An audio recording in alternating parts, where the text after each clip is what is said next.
বিগত আওয়ামী লীগ সরকারের শেষ সময়ে দেশে ব্যবসা পরিচালনায় ঘুষের প্রবণতা আরও বেড়ে যায়। ৫৭% ব্যবসায়ীর দাবি, ঘুষ ছাড়া মেলে না কর সংক্রান্ত সেবা। এমন চিত্র উঠে এসেছে গবেষণা সংস্থা সিপিডির এক জরিপে। এমন বাস্তবতায় বৈশ্বিক ব্যবসার প্রতিযোগিতায় এগিয়ে যাওয়ার জন্য রেগুলেটরি রিফর্ম কমিশন গঠনের পরামর্শ দিয়েছে সংস্থাটি। Double million offer, Walton fridge কিনে পেতে পারেন ২০ লক্ষ টাকা, রয়েছে কোটি কোটি টাকার নিশ্চিত উপহার।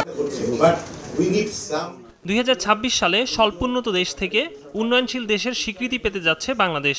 তবে উত্তরণের বাধা হিসেবে দাঁড়িয়েছে বিগত সরকারের সীমাহীন দুর্নীতি, যা অর্থনীতিকে ভঙ্গুর অবস্থায় ফেলেছে। গত ১.৫ দশকে বৈশ্বিক ব্যবসায় প্রতিযোগিতা সূচকে বাংলাদেশের অবস্থান নাজুক। এলডিসি থেকে উত্তরণের পর বড় ধরনের নেতিবাচক প্রভাব পড়বে ব্যবসায়, শঙ্কা সিপিডি। গবেষণা সংস্থাটি ব্যবসার জন্য ১৭টি বড় বাধাকে চিহ্নিত করেছে। এর মধ্যে বাণিজ্যিক কার্যক্রমে দুর্নীতি, মুদ্রার অবমূল্যায়ন, আমলাতান্ত্রিক জটিলতা, মূল্যস্ফীতি, দুর্বল অবকাঠামো, করনীতির জটিলতা অন্যতম। সিপিডির জরিপে উঠে এসেছে, এপ্রিল থেকে জুলাই পর্যন্ত সময়ে ৫৭% ব্যবসায়ীকে কর সংক্রান্ত সেবা নিতে গেলে ঘুষ দিতে হয়েছে, যা ২০২১ সালে ছিল ৪৭.৮%।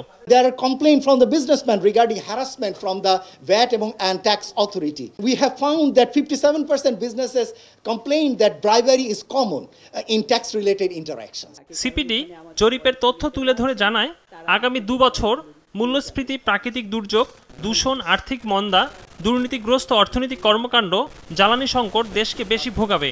গভর্নমেন্টের কিছু অ্যাকাউন্টেবিলিটি থাকে। এ সময় এনবিআর এর ঘুষ চক্র থেকে মুক্তি পেতে প্রতিটি বিভাগের জন্য বিশেষ পলিসি নিয়ে কাজ করার তাগিদ দেন ব্যবসায়ীরা। বছর শেষে ফাইন্যান্সিয়াল ইয়ার চেঞ্জ করার পর হঠাৎ আমাকে বলা হলো যে ট্যাক্স রেট চেঞ্জ হয়ে গেছে। Can you imagine? এটা সত্যি কথা, পৃথিবীর আর কোনো দেশে নেই যে রেট্রোস্পেক্টিভ, এটা একটা নতুন টার্মও ছিল আমাদের, ট্যাক্সেশন। এইগুলো আর্কাইক ড্রাকোনিয়ান ল, এগুলো কখনোই বিদেশে আনবে না। You automate these processes and we don't have to deal with them. If we don't have to deal with them, there are two things that's going to happen. Unless I'm 100% compliant, I will not get to the gates. Second, I will not be able to bribe my way out of it. Or nobody will be able to extract a bribe out of me for even after being compliant. রাজনৈতিক দুর্বৃত্তায়নকে সব সমস্যার মূল দাবি করেন FBCC এর সাবেক সভাপতি। বলেন, বাংলাদেশ ব্যাংক দীর্ঘদিন ধরে দেশের ব্যাংকিং খাতকে ধ্বংসের মুখে ফেলছে।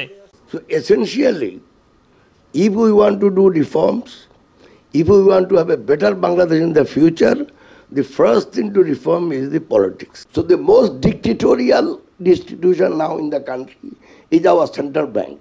And this central bank has destroyed all the commercial. ব্যবসায়ীরা চাইলে আলোচনার ভিত্তিতে বিজনেস রেগুলেটরি রিফর্ম কমিশন গঠন করা হবে বলেও জানান তিনি। Do we need another commission just for businesses? And I'd be happy to hear that recommendation. If there's a case to be made, please get in touch with me and I will make that case to the advisory council. Please help write out the case, articulate it. I will debate it with you once. If we are convinced, we'll put it up. অনুষ্ঠানে দেশের ১০০টি বিশেষ অর্থনৈতিক অঞ্চলের লক্ষ্য থেকে সরে এসে অগ্রাধিকার ভিত্তিতে কার্যকর 10টি নিয়ে কাজ করার কথা জানান বিডার নির্বাহী chairman. We said we're going to do 100 economic zones, never made sense. Ikramul Islam Khan, business report, Maasranga television.